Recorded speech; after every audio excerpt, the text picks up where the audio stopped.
మా ఊరిలో పురాతన కాలంలో బీరప్ప గుడి ఒక 30 సంవత్సరాల క్రితము మా ఊరి రైల్వే స్టేషన్ వద్ద పెద్ద గుడి ఉండేది. కొన్ని కారణాల వల్ల గుడి అక్కడి నుంచి వేరే ప్లేస్‌కి మార్చారు. ఇప్పుడు ప్రస్తుతం ఉన్నది రామన్నపేటలో సిర్పురం రోడ్డు దగ్గర నూతనంగా బీరప్ప గుడి నిర్మించడం జరిగింది. మా ఊరిలో బీరప్ప దేవుడి కుర్మ సంఘం మొదట అందరూ ఒక్కసారి ఒకే దగ్గర చేరి తమ బీరప్ప గుడిని నిర్మించుకోవాలని కులస్తులంతా ఒక దగ్గర చేరి చర్చించుకొని గుడి నిర్మాణానికి సిద్ధపడ్డారు. గుడి నిర్మాణం పూర్తి అయిన తర్వాత కుర్మ సంఘం సభ్యులంతా బీరప్ప దేవుడిని ప్రతిష్ఠ చేయాలని నిర్ణయించుకున్నారు.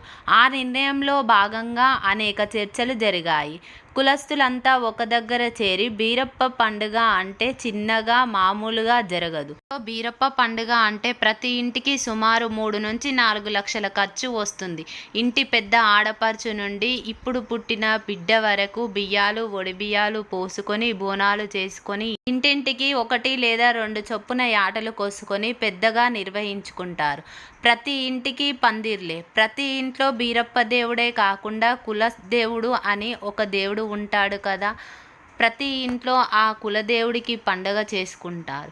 ఈ పండుగ 12 సంవత్సరాలకు ఒకసారి జరుగుతుంది. ప్రతి సంవత్సరము శ్రావణ మాసంలో కుర్మ సంఘం వాళ్ళు ముత్యాలమ్మ తల్లికి ఆదివారం రోజు బోనాలు తీస్తారు.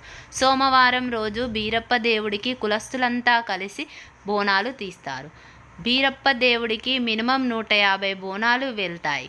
ఈరోజు మా ఊరిలో చారిత్రక కట్టడమైన ఘటం జరుగుతుంది. బీరప్ప దేవుడి విగ్రహ ప్రతిష్ఠ జరుగుతుంది.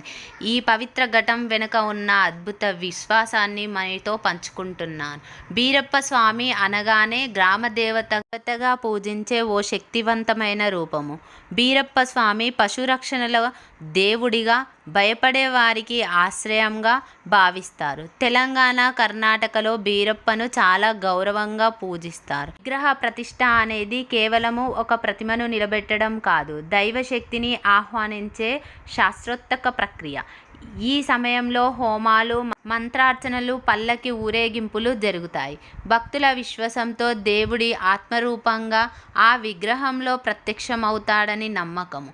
ఇది భక్తి, ఐక్యత, గ్రామ సమ్మేళన ప్రతీకత.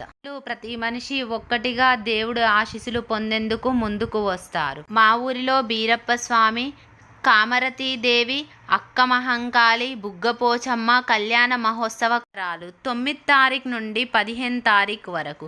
9వ తారీఖు బీర్లవారు ఊరు నిండుకోవడము.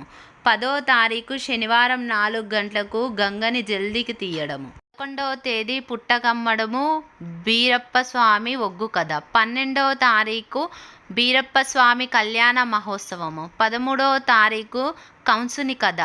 14వ తారీఖు అక్కమహంకాళి వేషాలు, ఒగ్గు కథలు. 15వ తారీఖు గారెడి వేషము, తొక్కుడు మైలలు తీయడము. స్వామివారి కళ్యాణము రోజు అన్నదాన ప్రసాదము జరుగుతుంది. స్వామివారి కళ్యాణ మహోత్సవం సందర్భంగా 11 రోజులు అనేక రకాల పూజలు, హోమాలు జరుగుతాయి. ప్రతిరోజు విశిష్టమైన రోజే. ఇలాంటి మరిన్ని వీడియోస్ కోసం మై ఛానల్ని like and share and subscribe చేయండి ఫ్రెండ్స్.